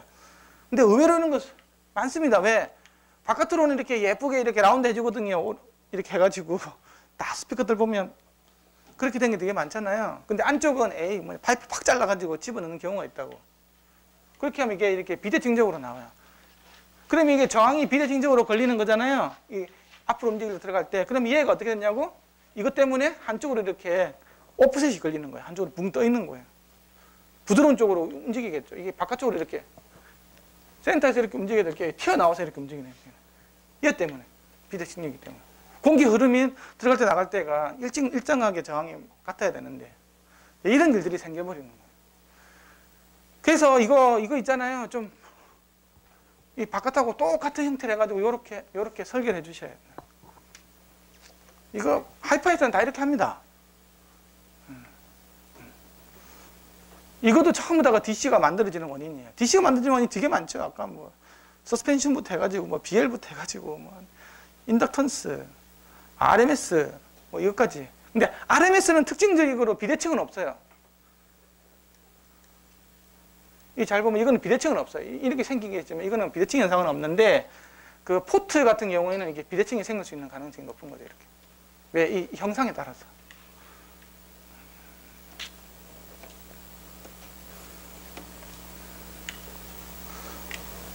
이 하이파이 스피커 만드는 회사 중에 보면 영국 회사 같은 경우 한 회사는 그 포트 부분에 dim플 처리 같은 걸 해서 이제 저런 문제를 좀 더 해결한다고 주장을 하고 그렇게 실제 보면 만들었는데 이렇게 정말 효과가 많이 있어요. 딤플이 어떤 겁니까? 정확하게. 골프공 표면에 보면 이제 작은 네. 원형 홀 같은 것들이 많이 있잖아요. 예. 비거리를 늘리는데 예. 쓰거든요. 예. 보면 스피커 그 포트에도 보면은 그런 식으로 그 패턴을 만들어가지고 네. 예, 이거는 이런 어떤 그 터뷸런스 발생을 좀 줄이는 효과겠죠. 근데 그거는 아주 미약할 수밖에 없어요. 왜냐, 결정적으로 얘가 뭐 예를 들면 그 병목이 생긴다고 하면 그건 안 생길 수가 없는 거잖아요. 그거 조금 이렇게 줄이는 거고, 사실 더 여기서는 이거 생기는 거 이거보다 더 나쁜 거는 이게 비대칭적으로 가는 거거든요. 양쪽에다가 똑같이 이런 쉐입을 주고 아까 뭐 그런 딤플 처리를 똑같이 해준다 그러면 이건 당연히 이렇게 될 거잖아요. 이런 식으로. 그렇죠. 대칭적으로 오는 게 중요한 거라고. 근데 그거는 모르겠어요. 이렇게 여기서 이 부분을 조금 더 줄여주기 위해서 이제 그런 처리를 한 것 같거든요. 터뷸런스를. 예, 근데 그게 그렇게 큰 영향을 미칠까에 대해서 잘 모르겠어요. 나는 그렇게 그 영향을 미칠 것 같지는 않아. 이게 왜냐 그러면 이미 병목이 생겼기 때문에 요 사이에서 나가는. 그러니까 남들하고 좀 더 섬세하게 해서 자기만의 독특한 기술에 대해서 홍보 효과 정도가 되지 않을까 싶지요. 원인을 그걸 풀기에는 좀 아니지 않나라는 생각도 좀 들거든요. 근데 이 포트 해가지고 이 저항들이 결국에 나중에서는 아까 R로 작용하잖아요. 그럼 이게 나중에 댐핑 팩터로 작용할 거잖아요. 댐핑 거죠. 근데 이것도 굉장히 재밌는 거는 내가 여기서 어떤 소리를 듣느냐, 이 소리를 얼마나 크게 듣냐에 따라서 이 Q값은 다 바뀝니다. 실제로는. 이거 자체가 가변적인 거 아닙니까? 속도에 대해서. 그렇죠. 소위 그 다른 말로 이야기하면 Q값이라는 게 우리는 그 리니어 파라미터 가면 Q값이 상수값으로 정해지잖아요. 그것도 다 다르다라는 거예요. 실제로는. 내가 듣는 크기에 따라서. 그래서 박스 튜닝을 할 때 뭐 어쩌고저쩌고 해가지고 얘가 맞춰놓게 하잖아요. 그래서 그 뭐 포트에서 나오는 거하고 이거 나온 거 맞춰가지고 이렇게 하긴 하지만 이게 내가 예를 들면 적당한 크기, 적당한 온도에서 그렇게 되는 거지, 온도 조건 달라지고 크기 조건 달라지면 이게 그대로 나오지 않아요. 그거는 선형 파라메타일 때만 그렇게 된다는 거예요. 별로 사실은 그게 우리가 실질적으로 듣는 그 레벨에서 정확하게 튜닝을 하는 게 중요한데, 근데 그게 작아져 버리면 또 Q 값이 또 달라져 버릴 수밖에 없는 거예요. 작게 들을 때. 그래서 포트 타입으로 뭐를 하는 게 레벨에 대해서 선형적으로 나오기가 사실은 그렇게 쉽지 않아요. 그때는 아예 그냥 그 클로즈 박스 타입이 더 낫죠. 그런 식으로 본다. 포트에 대한 그런 부분들이 없어지니까. 근데 뭐 우리가 그 포트를 뚫는 이유가 그 점을 좀 더 내주기 위한 거잖아요. 한 옥타브라도 더 내리려고 하는 건데, 이제 이 조건들이라는 게 이게 얘가 하는 변이 이게 비선형적으로 나오기 때문에 Q 값이 다 달라지게 나오기 때문에 이걸 가지고 선형적으로 튜닝하는 것들은 좀 문제는 좀 있는 거죠. 우리가 생각해도 이상적인 것들은 안 나와요. 그런 점 아셔야 돼요. 그러니까 그 실제로 그 리니어 파라메타에서 줄 수 있는 정보는 굉장히 제한적인 거예요. 우리가 실제로 듣는 거하고는 아무 상관이 없어. 전부 다 바뀌는 건데. 도플러 왜곡에 대한 건데요. 이거는 이제 이제 우퍼가 이렇게 바뀔 때, 이게 플랜지다고 하면 트위터도 이렇게 바뀌게 될 거잖아요. 그럼 우퍼가 이렇게 갈 때 트위터가 이렇게 가면, 예를 들면 이렇게 해가지고 우퍼가 이게 스피커가 예를 들면 앞쪽으로도 있고 좀 뒤쪽으로도 있고 이렇게 될 거잖아요. 여기에 고음까지 실리면 막 이렇게 될 거지 않습니까? 이렇게. 이 고음이 여기 입장에서 보면 가까워지고 멀어지고 막 그러죠. 이 음원의 위치가 고음 입장에서 보면 못죠. 그렇게 돼버리면 이게 도플러 효과처럼 해가지고 멀어지면 그 위상이 이렇게 우리가 사이렌 올 때는 음이 높았다가 나한테 멀어지면 주파수 떨어지잖아요. 그렇게 해가지고 위상 왜곡이 생기는 거예요. 페이즈 왜곡이. 그 주파수 변조가 생기는 거죠. 이제 그런 거 이야기하는 거예요. 얘가. 그래서 그래서 2웨이, 3웨이가 훨씬 더 유리한 방식인 거죠. 아니면 이거 자체 변이가 크면 클수록 더 많이 생기는 거잖아요. 그러면 저주파수 변이를 작게 해주면 되겠죠. 그럼 상당히 영향이 줄어들 거잖아요. 그렇게 해서 인치 사이즈를 크게 하면 할수록 유리하죠. 인치 사이즈가 크면 많이 안 움직여도 되니까. 굳이 내가 플랜지를 하겠다고 하면 인치가 커질 수밖에 없어요. 작은 데서 점을 내라 그러면 많이 움직일 수밖에 없는 거잖아요. 많이 움직이면 이게 훨씬 더 크게 나타나거든요. 그러면 시간 지연이 더 크게 나타나기 때문에 왔다 갔다 하면서. 그러면 실제로 이렇게 특정 주파수가 아니고 마이크로 재보면 1000Hz 나와야 되는데 뭐 1200Hz, 1003Hz 나오다가 998Hz 나오다가 막 이렇게 생겼습니다. 고주파로 갔으면 더 영향이 더 커지고. 네, 그런 부분들입니다. 좀 했던 이야기고요. 다음에는 이제 이거는 어느 특정한 지점에서의 이렇게 왜곡이 크게 생기는 건데, 이거는 일단 여기서는 무시를 할게요. 그래서 이런 것들이 특정 지점에 생기는 거 있잖아요. 이런 것들이 이제 영향을 미치는 부분인데, 이거는 지금 우리가 하고자 하는 데 조금 약간 거리가 있어서 넘어가고, 그 다음에 이제 DC 발생하는 거 있잖아요. DC 발생은 이제 없어지는 게 굉장히 중요해요. DC가 생길 수 있는 것들은 굉장히 이제 다양한 조건에 생기고, 그 저주파수에서는 스티프니스 때문에 DC가 발생하고, 레조넌스에서는 DC 발생할 수 있는 게 아까 RAP 있잖아요. 포트에서 이게. 그 다음에 공중주파수 이상에서는 BL에 의해서 DC가 발생할 수 있다고 그랬잖아요. 그래서 주파수 이번에 다 바뀔 수 있는 게 요인이 다 달라요. 그런 부분들에 대해서. 그래서 주파수를 가변시켜 가면서 이 DC 변이 있잖아요. 무조건 작은 게 좋겠지만 각각의 별로 이거는 공중주파수 이하네, 공중주파수 부근이네, 공중주파수에서 1.5배에서 2배 되는 거에 봐서 여기는 보이스 코일이 문제고, 여기는 포트가 문제고, 여기는 서스펜션이 문제라는 거 아셔야 된다는 거지. 무작대기로 본다고 해가지고 보면 아니에요. 물론 THD로 보면 이제 다 나오겠죠. 이쪽에 크네 그러면 THD로 봐도 내가 100Hz가 예를 들면 F0다 그러면 요 밑에서 많이 생기면 서스펜션 문제겠구나 이게 날 수도 있어요. 그쵸? 똑같은 거니까. THD가 생기는 거니까. 근데 이렇게 변이 입장에서 보면 더 정확하게 물리적 원인을 알 수 있는.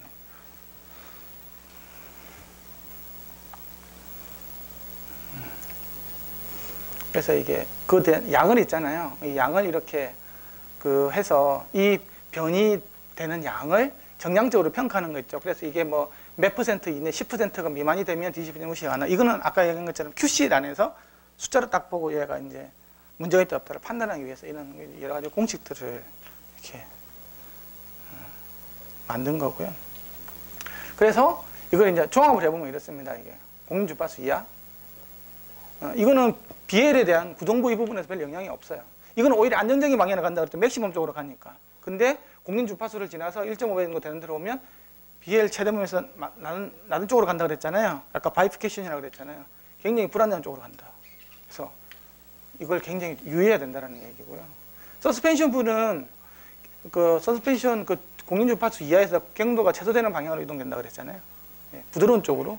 근데 그 이상에서는 별로 영향이 없어요. 무시 가능. 자기 저항력하고 그 인덕턴스에 대한 부분은 고주파로 갈수록 점점 더 이렇게 영향이 커지게 되는 거예요. 인덕턴스가 제대로 되는 방향으로. 이거는 이제 전자기력하고 관련이 있는 건데 이쪽으로 이동이 되고. 그래서 고주파수 이거는 공인주파수에서 한 1에서 1.5배, 1.5배에서 2배 정도 되는 부분, 공인주파수 부분, 공인주파수 이하 부분 이렇게 다 원인이 다른 거예요. 나타났을 때 이렇게 쭉 다 하셔야 돼요.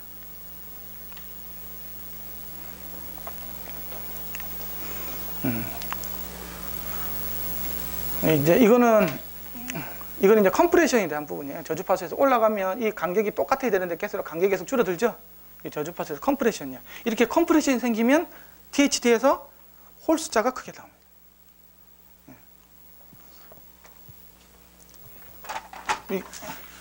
그걸 잘 모르시는 분, 왜 이게 컴프레션이 걸리면 홀 숫자가 나타날까 잘 설명을 해드릴게요. 모르시는 분도 있을 거니까.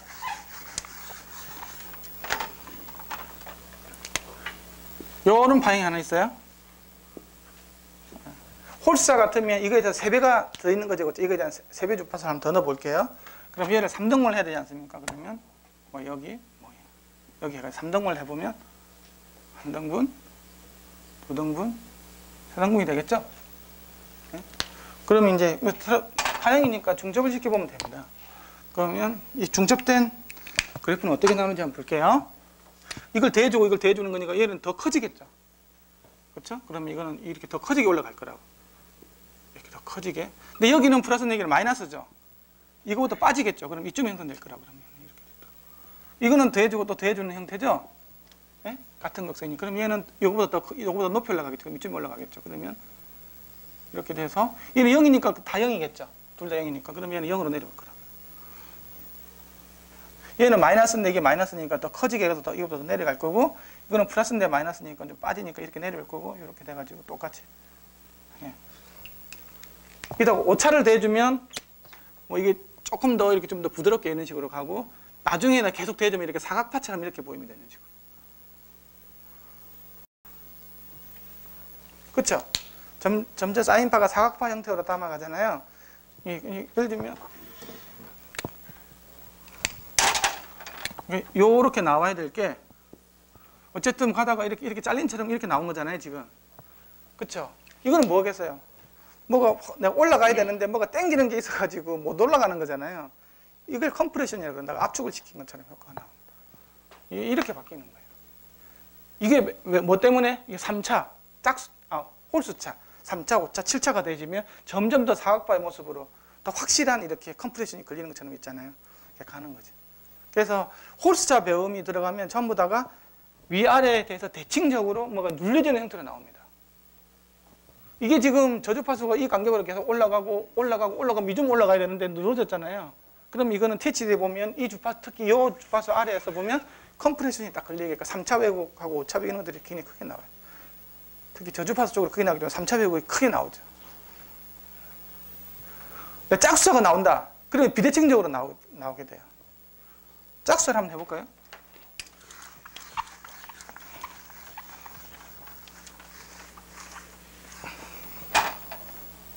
똑같이 아까 해볼게요. 이런 게 있었습니다. 이런 게.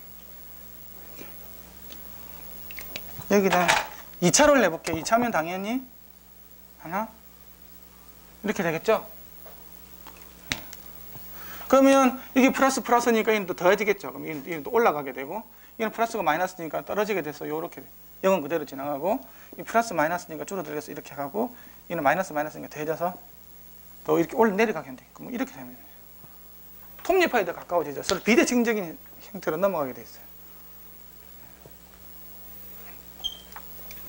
대칭이 깨지는 게 됩니다. 이런 것들은 나중에 예를 들면 이렇게 돼가지고 이렇게 돼야 되는데 중점이 이렇게 올라가가지고 여기만 플러스고 이렇게 다 마이너스 되는 형태 있잖아요. 이런 식으로 뭔가 비대칭적이게 되면 이게 그 짝수차로 다 나옵니다. 2차, 4차 이런 경우. 그래서 이게 그 우리가 짝수차, 홀수차를 따로 보는 이유가 바로 이유 때문이에요. 얘가 아까 XDC라 그랬잖아요. DC. 지금 DC 발생이잖아요. 이거 있는지 없는지 보는 것들은 그냥 THD에서 짝수만 딱 꺼내가지고 짝수차 2차 왜곡이 얼마 정도 되는지 보면 됩니다. 전체 THD 부분에 대해서.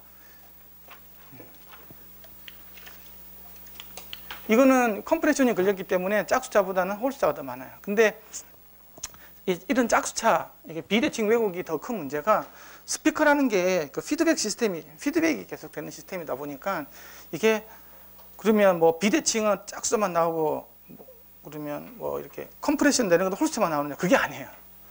짝수차가 나오면 짝수차가 피드백 걸리면서 홀수차도 같이 나와요.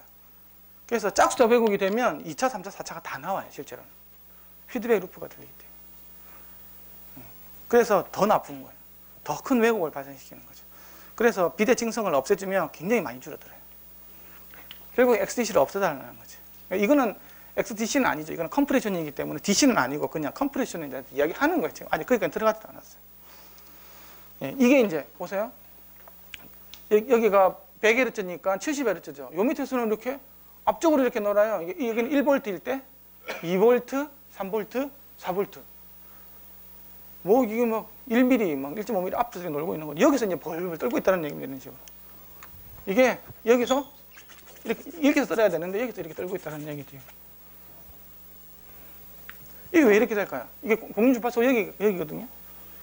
이거는 서스펜션이 앞쪽이 부드러운 거예요. 앞쪽을 가서 놀고 있는 거라고. 이건 맥시멈이 반대 방향으로 가는 거고. 이 맥시멈이 뒤쪽에 있는 거예요. 어쨌든 전혀 다르게 나오죠. 예. 이걸 가지고 보이스 코일 가지고 백날 해봤자 이건 안 없어집니다. 이거는. 그런 부분들이라는 거죠. 아까 했던 이야기니까 좀 빨리 넘어갈게요. 그 다음에 여기서 보면 이렇게 선형적으로 되는데 이 꺾이는 거 있죠. 이게 컴프레션이에요. 3차 왜곡. 불안정성에 대한 부분들이에요. 예.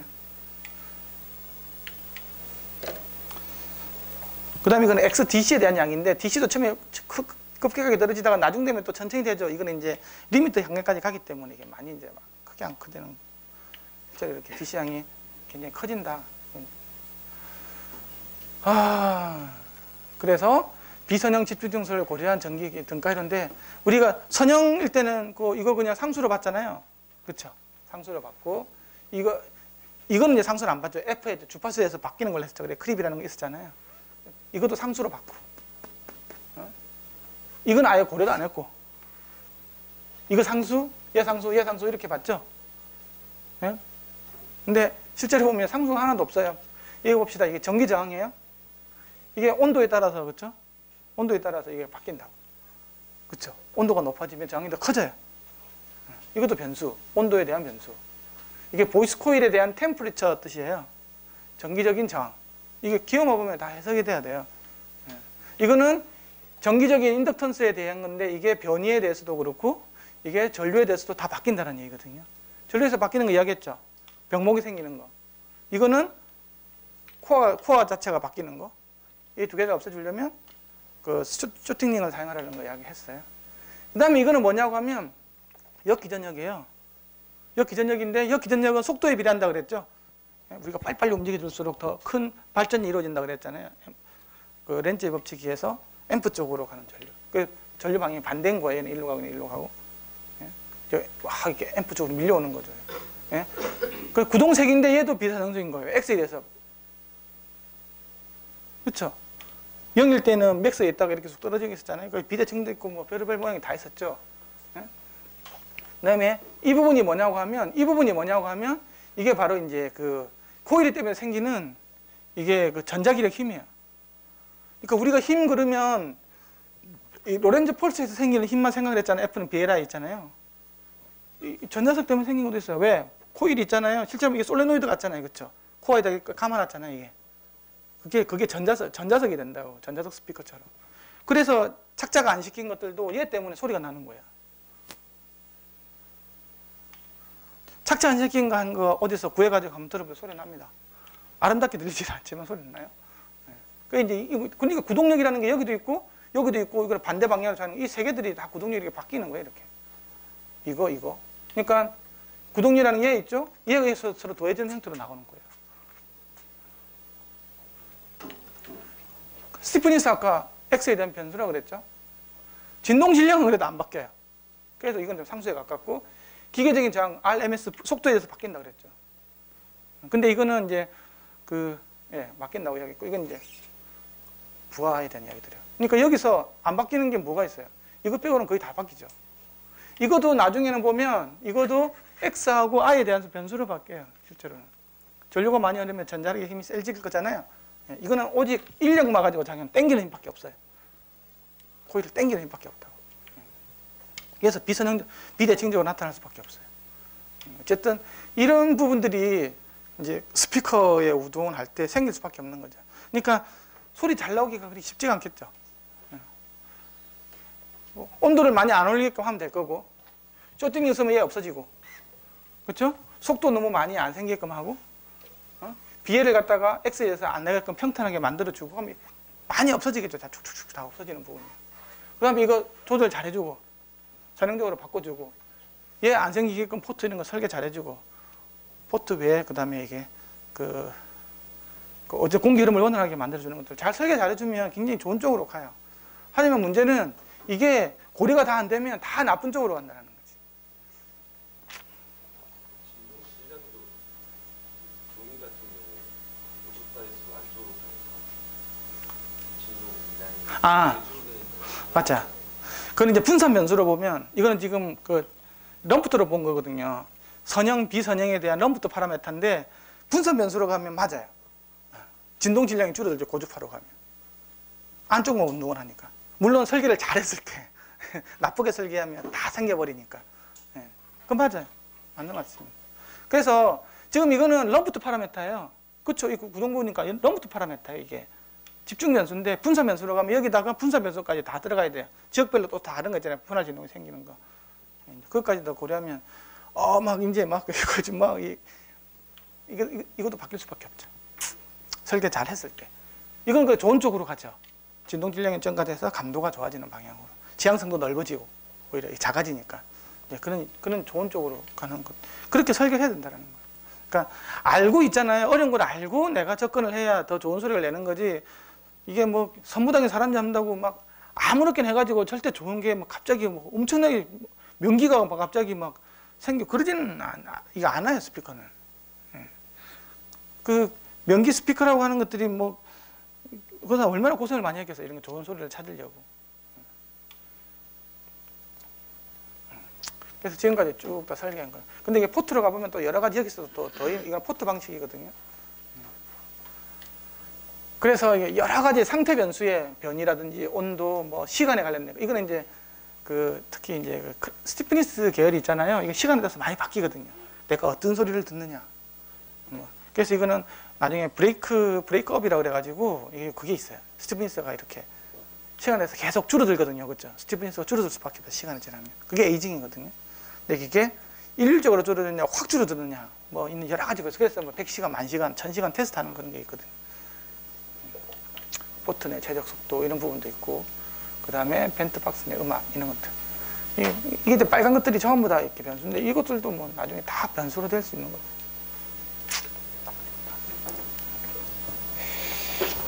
그래서 설계를 하실 때는 리니어 파라미터를 일단은 먼저 하시고, 그 다음에 내가 듣고자 하는 레벨이 있잖아요. 레벨에서 다시 이제 다 새로 다 이렇게 다 해야 이제 제대로 된 설계가 된다. 구동색이 있잖아요. 구동색이 BL에 대한 부분하고 경도 있잖아요. 스티프니스가 이게 트위터 스피커 설계할 때 있잖아요. 제일 중요한 부분. 트위터라고 하면 이어폰 이런 것들도 다 들어가는 거예요. 그 다음에 마이크로 스피커는 구동색이 경도하고 기계적 저항이 있잖아요. 이거. 공기 빠지는 게 굉장히 중요해요. 우퍼는 이제 인덕턴스가 들어가는 거죠. 왜냐? 변이가 크니까. 예. 쇼팅링 이런 것들이 반드시 필요한 부분이에요. 자개 이런 것들. 그리고 우퍼는 쇼팅링을 반드시 넣어줘야 되는 거예요. 마이크로 스피커 하면서 쇼팅 넣어준다. 그거는 좀 아니죠. 왜냐면 변이 자체가 작은데. 그건 별로 필요 없고요.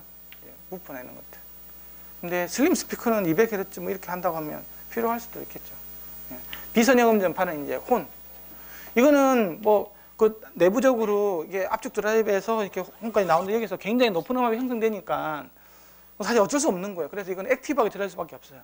이게 사인파가 나와야 되는데요. 이게 어떤 거냐고 하면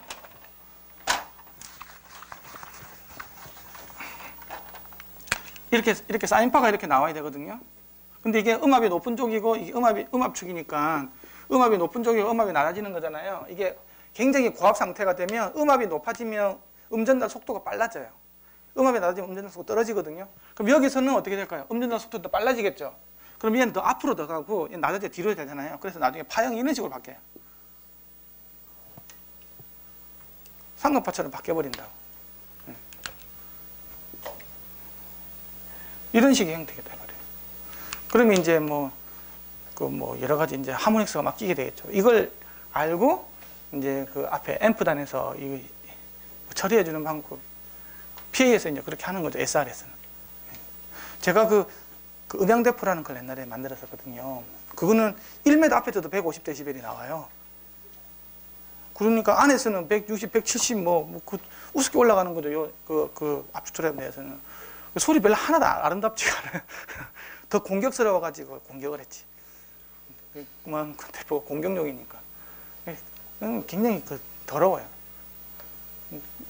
이런 거예요. 이거 굉장히 속도가 빨리 움직이는 총알 같은 것도 분석을 해보면 좀 이런 스타일로 나오고, 이게 이제 비선형 그 음향, 이거 논리니어 어쿠스틱스라고 또 그 한국 분야가 있어요. 우리는 선형도 이렇게 어려운데 논리니어 가면 더 어려워서 이제 그쪽 가보면 이제 이런 것들에 대해서 이제 많이 다. 압력이 굉장히 클 때, 속도가 굉장히 빠를 때 어떻게 바뀌는지 많이 다르죠. 그래서 여기 있는 부분들 더 있는데 도플러 왜곡 아까 이야기를 했죠. 이거 하려면 2웨이, 3웨이를 바꾸든지 이런 얘기를 했었고, 포트의 비능성 이야기했고, 포트를 서로 대칭되게끔 해주는 게 중요하고, 크기. 특히 미로형 스피커 설계하시는 분들이 있잖아요. 미로형. 미로형 스피커 하면 이거 잘 생깁니다. 이거. 왜냐하면 굉장히 길잖아요. 이게 포트 길이가.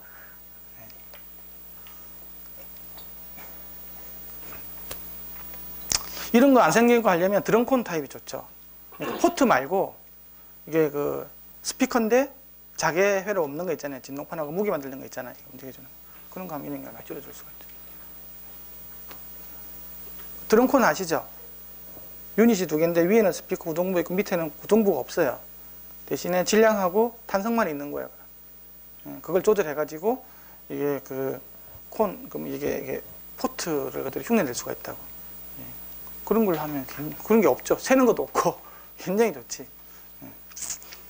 그러니까 하이파이에서는 해줄 수 있는, 내가 돈하고 크기하고 사이즈하고 이런 것들이 구애받지 않는다고 할 수 있는 거 되게 많아요, 사실은. 그래서 이제 이거 측정하는 거 있잖아요. 이제 그걸 이제 넘어가도록 할게요.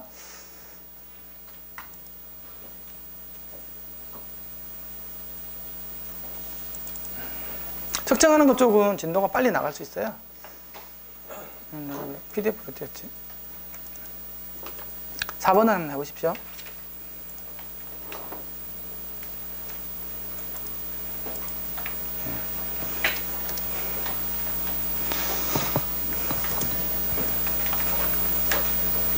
이런 걸로 넘어갈게요. 그래서 비선형 파라메타를 하면 이렇게 아까 큰 게 3가지라고 그랬잖아요. 구동력에 대한 부분, 스티프니스에 대한 부분, 인너터스에 대한 부분, 그 다음에 저항이 있었죠. 근데 특히 이 3개가 굉장히 중요한 역할을 한다고 그랬잖아요. 그래서 이거는 그 IC 스탠다드에 다 있어요. 어떻게 해서라고.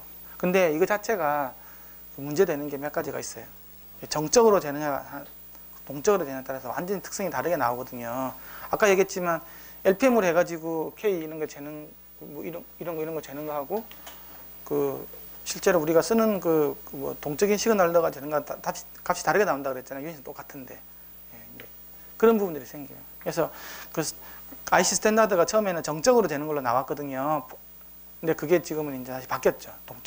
완전 동적으로. 실제 시그널하고 너무 다르기 때문에 그 이야기 나올 거예요. 이게 IC 스탠다드 62458에 이렇게 나와 있어요. 이 정적으로 되는 건데요. 이게 이제 결국은 이렇게 이게 폴스 디플렉션 커브라 그래가지고 내 애니메이션 이거 껐어야 되는데 이거는 내가 어느 힘을 좀 줘요. 그리고 나서 그때에 변이가 생길 때 힘을 다 찾는 거예요. 여러 번 계속 반복하면서. 그러니까 내가 한쪽으로 휘어주면 이쪽에 힘이 작용할 거잖아요. 그 힘을 다 재는 거예요. 이렇게 1cm 움직였을 때는 얼마, 2cm 움직일 때 힘이 2N, 3N 이런 식으로 있잖아요. 이게 다 재는 겁니다. 이렇게. 그래서 그걸 갖다가 힘을 줬을 때 얼마만큼 변이가 이동이 되는지 보는 걸 갖다가 폴스 디플렉션 커브라 그러거든요. 이렇게 해서 어떤 스티프니스 값을 있잖아요. 뭐 이런 값을 이런 걸 찾는다고 되어 있는데 이게 이렇게 되면 안 돼요. 왜 안 될까요? 이렇게 되면 이 거짓된 값이 나와요. 실제하고 안 맞아요.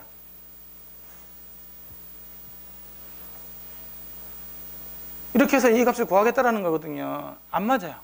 여기는 크립도 없고요. 동적이 생기는 현상이 있잖아요. 히스테리스는 현상이 아무것도 없어요. 그래서 이게 안 맞아. 이게 하만 베커에서 이렇게 정적으로, 이거는 정적으로 되는 거예요.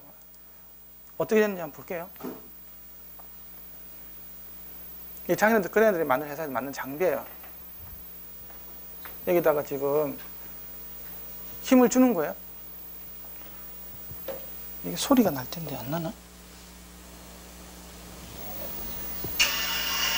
올리고 각각이 올릴 때 있잖아요. 이제 저게 힘이 얼마 나오는지는 이 센서를 가지고 찾는 거예요. 변이가 얼마 될 때 힘이 얼마 나오는지를 갖다가 재는 거예요. 이렇게 각 지점별로 천천히 다 재는 거예요. 이거는 완전히 또 정적은 아니죠. 준정적이에요. 예를 들면 뭐 주파수가 1Hz도 안 되겠죠. 이렇게 되면. 그쵸? 0.1Hz인데 이렇게 되면 이 커버가 이렇게 쭉 이렇게 나오는 거예요. 이런 식으로. 굉장히 천천히 된 거죠. 네? 천천히 이렇게 각각 지점별로 다 센싱을 하는 게 이렇게 한 개 재고 센싱하고 한 개 센싱하고 이것보다는 그래도 좀 동적인 부분이 이거 히스테리스가 이렇게 나오죠. 근데 저번에 이야기했지만 이게 우리가 얼마나 빨리 움직이냐에 따라서 다르게 나온다 그랬죠. 크립 때문에. 그렇죠. 천천히 하면 경도가 더 낮게 나온다 그랬죠. 그래서 이거는 실제로 우리가 뭐 0.1Hz에서 음악 듣는 게 있습니까? 없잖아요. 이건 안 맞는 거예요. 이거는 우리가 듣는 대역 있잖아요. 우리가 듣는 주파수 뭐 200Hz, 300Hz 어쨌든 그 상태에서 들어야 되는 거죠. 주로. 그래서 이거는 안 맞는다라는 거예요. 그다음에 이제 구동세기에 대한 부분인데요. 구동세기도 이렇게 이렇게 뭐 측정하는 건데 이 홀 센서라 그래가지고 이게 소위 말해서 이제 가우스 메타예요. 가우스 메타를 이렇게 넣어가지고 있잖아요. 마그네슘 넣어가지고 턴테이블을 돌려가지고 각각의 지점을 재고 이런 방식도 이렇게 재죠. 이렇게 넣었다 뺐다 하면서 한 바퀴 다 돌면 빼서 또 한 번 더 재고 이런 식으로. 원형일 때는 이렇게 하면 되잖아요. 또 빼서 또 재고.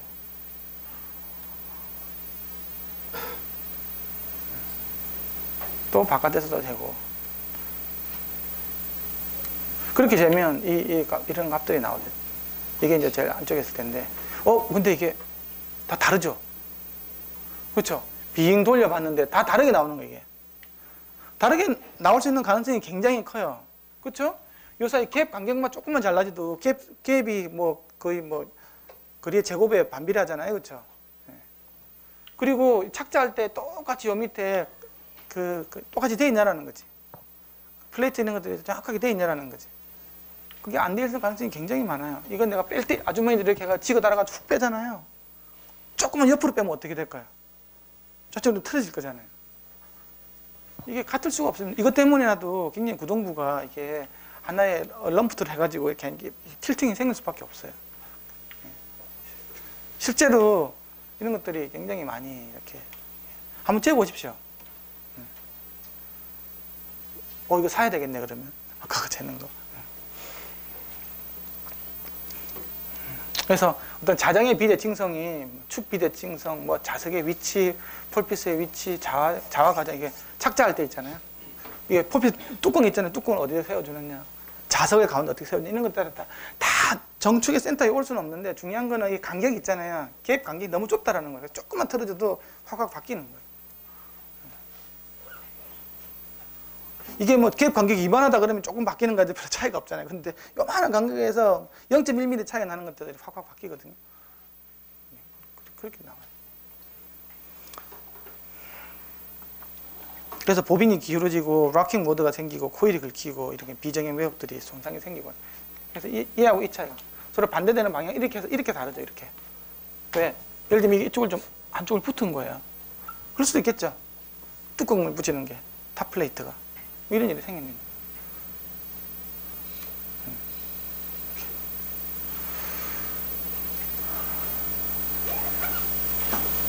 그래서 이게 정적으로 재든 어쨌든 아까 보면 준정적 있잖아요. 뭐 0.1Hz 간격으로 재면 이게 크립이라든지 히스테리시스는 영향들을 알 수가 없어요. 정확하게.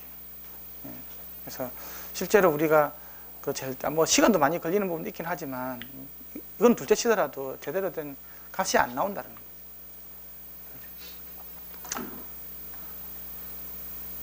이 동적 측정은 그냥 우리가 쓰는 시그널을 이용을 하는 거예요. 음악 있잖아요, 음악. 아니면 뭐, 그 프로그램 노이즈 있잖아요. 사람하고 똑같은 이런 그 주파수 특성을 가진 프로그램 노이즈를 사용해가지고 이렇게 재는 거예요. 그렇게 해가지고 여기다 이제 대표값을 가지고 이렇게 이 값을 찾아내는 과정이죠. 이게 좀 더 그래도 실제 서스펜션에 현실에 가까운 시그널을 집어넣기 때문에 서스펜션을 보는 것들은 이게 좀 더 정확해요. 이게 뭐 특별한 아이디어가 아니고 그냥 이렇게 재면 되는 거죠. 아까는 한 점에서 했는데 여기에 대한 대표값을 가지고 이렇게 찾아서 여기에 대한 기울기를 가지고 이렇게 커브를 갖다가 찾아내는 과정이에요. 그렇게 해서 이렇게 너니저 모델링을 해가지고 이렇게 찾는 과정인데 이게 대한 개인은 전압이라든지 아니면 다른 변이 있잖아요. Xmax를 넘어가지 않는 이게 다 센싱을 해가지고 그 내에서 이렇게 바꿀 수 있도록. 동적 측정을 하면 이제 LSI 모드에서 보면 지가 처음에는 LPM부터 재기 시작해요. 선형 파라미터 지가 쟀다가 계속 신호를 키우면서 전격 출력까지 올라가거든요. 그렇게 하면서 이쪽하고의 선형 파라미터, 비선형 파라미터 다 찾아내요. 그럼 이 최대값 있잖아요. 여기가 넘어가 버리면 타버릴 수도 있잖아요. 그래서 이런 건 항상 센싱을 하게 돼 있어요. 전류에 대한 센싱 아니면 변이에 대한 센싱, 레이저로 가면 변이도 나올 거잖아요. 근데 뭐 레이저 변이가 없을 때도 다 되거든요. 그때는 전압하고 전류를 가지고 이제 아니면 보이스코일 온도도 저항으로 보면 보이스코일 온도가 나오잖아요. 그걸 가지고 이렇게 센싱을 한다는 거죠. 그렇게 해서 최대값을 지가 정해줄 수가 있어요. 그래서 동적으로 측정하는 거 어쨌든 이거 지금 비선형을 측정하는 방법들이 한 3가지가 있어요. 이제 이거 LSI라 그래가지고 이거는 이제 랩 상에서 하는 거고요. 이거는 굉장히 섬세하게 측정하는 건데 한 시간이 한 20-30분 정도 걸려요. 근데 아까 스티픈 지스부터 해가지고 자 되는 거 있었잖아요. 그거를 QC 모델에서 써도 돼. 이거는 1초도 안 걸려요. 전압하고 전류만 가지고 되는 거예요. 레이저도 필요가 없어요. 그러니까 이게 지금 비선형 파라미터는요, 레이저가 필요가 없어요, 사실은. 상대적인 값으로, 절대적인 값 말고 상대적인 값으로 볼 때는 레이저가 필요가 없어요.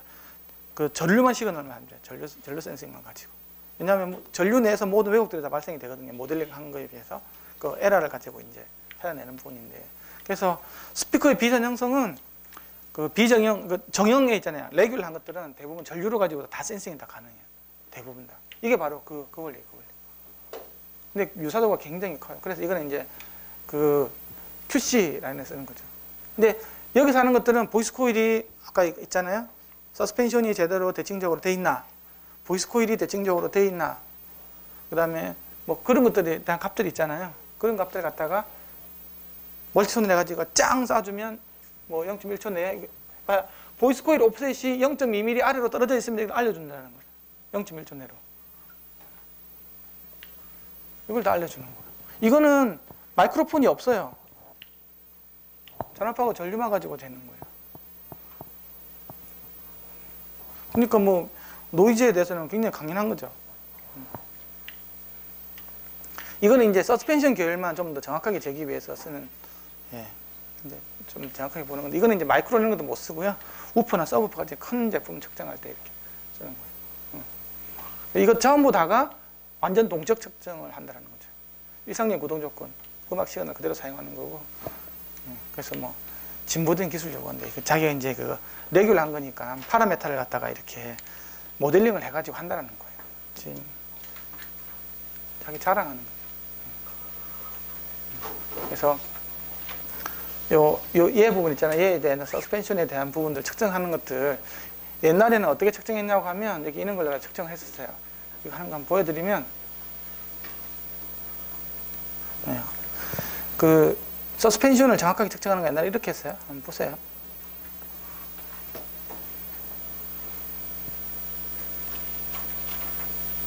이 양반 한 15년 전? 네, 이제 이게 이제 댐퍼죠? 네. 스파이더 관련된 건데, 한번 보세요.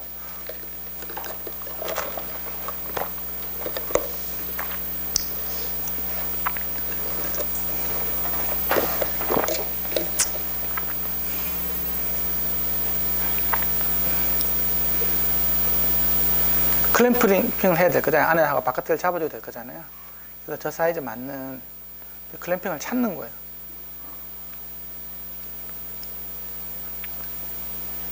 이거를 잡아주는 반대 상대물도 있어야 되겠죠.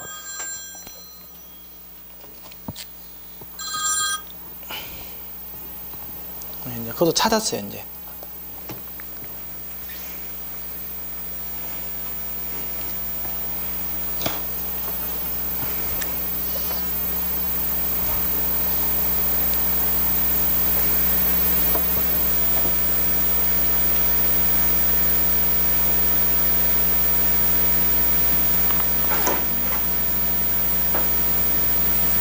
그래가지고 이제 고정을 시켜주죠.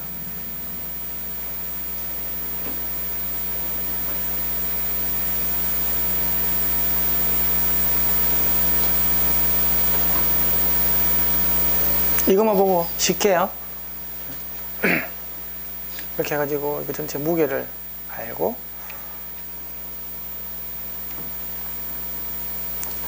외경을 잰 다음에 그게 맞는 또 외곽 클램핑을 또 찾는 겁니다.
얘를 이제 안착을 시키는 거예요.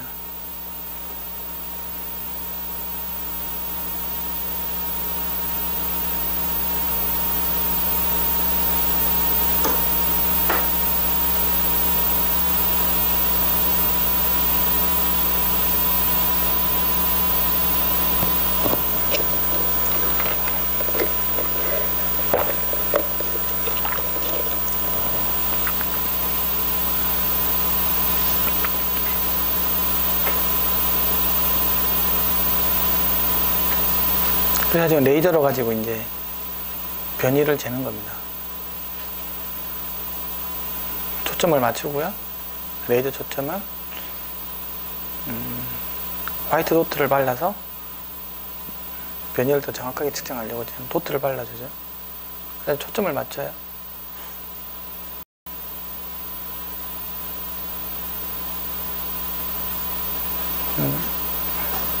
초점이 맞으면 파란색이 불이 들어옵니다. 저기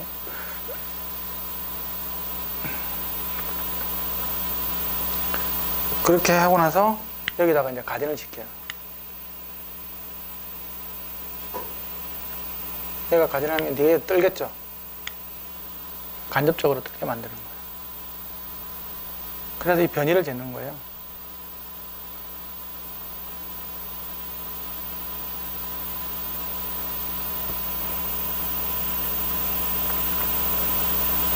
그러니까 비선형적인 스티프니스가 계산이 되겠죠. 그럼 이 커브가 이렇게 나오는 거예요. 옛날에는 이렇게 했어요. 아주 시간이 많이 걸리겠죠. 지금은 아까 QC 장비에는 0.1초 내로 딱 나오고, 그 R&D 장비에서는 그냥 뭐 한 2-30분 하면 굉장히 섬세한 게 나오죠. 근데 이게 모델링을 해서 이걸 찾는 게 사실은 쉬운 게 아니에요. 왜냐 그러면 막 이렇게 뭐 A, B, C에 의해서 왜곡들이 다 섞여가지고 이렇게 그 왜곡이 나올 거잖아요. 근데 이걸 가지고 이거는 스티프니스 왜곡, 뭐 왜곡 다 분리시켜내는 거잖아야. 그 모델링을 해야 되고 하는 게 그렇게 쉬운 작업은 아니에요. 근데 어쨌든 이제 그런 걸 통해서 각각의 이제 왜곡, 그러면 이제 좀 있으면 끝나고 나면 이제 바로 이제 그 프로그램 있잖아요. DB랩 가지고 그 제가 준 거 있잖아요. 그 예제 파일 그걸 가지고 이제 바로 보게 될 텐데, 그리고 제가 동영상 파일도 같이 들었죠. 이제 그걸 같이 보면서 이제 보면 아 이게 어떻게 측정을 하게 되고 뭐가 나오는지 아마 알 수 있을 거예요.